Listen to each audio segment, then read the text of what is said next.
Are you going to delay the mandate that individuals have to buy government-approved health care or pay a tax? No, sir. Are you going to delay the open enrollment beyond March 31st? No, sir.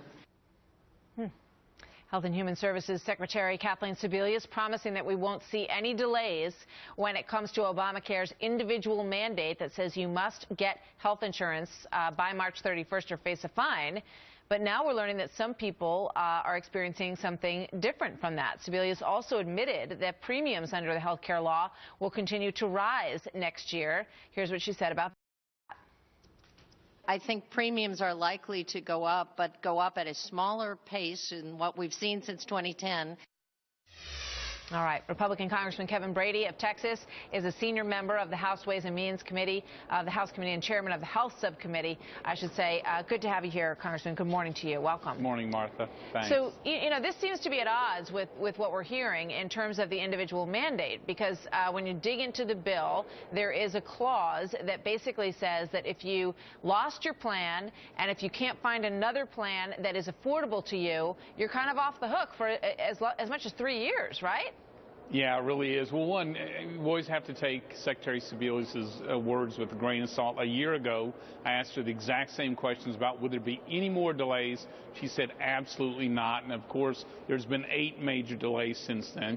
But what she said yesterday is, look, we're not going to treat families fairly like we've treated businesses, but they just created a special loophole the size of the Grand Canyon.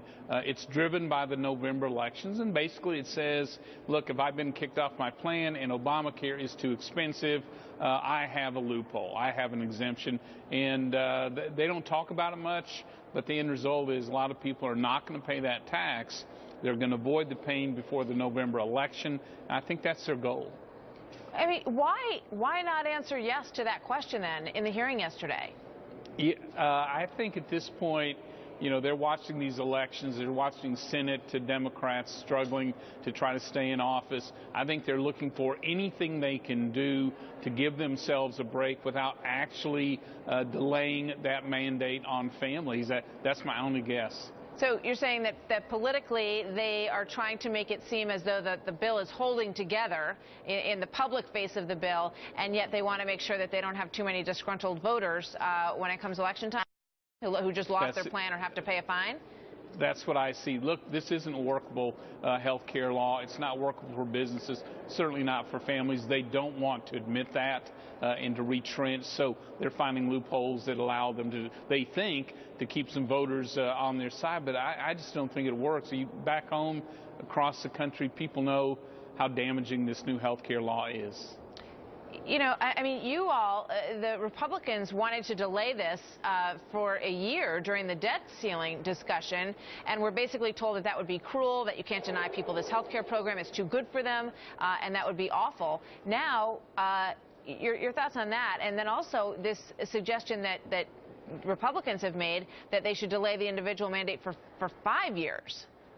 Yeah, well, I think both are very important. I think the 5 years makes even more sense. That's tied to really some reforms on how we reimburse doctors in Medicare. But think of this, you know, up until 2 weeks ago, the president was saying that we have to get people into the Affordable Care Act because they have substandard plans.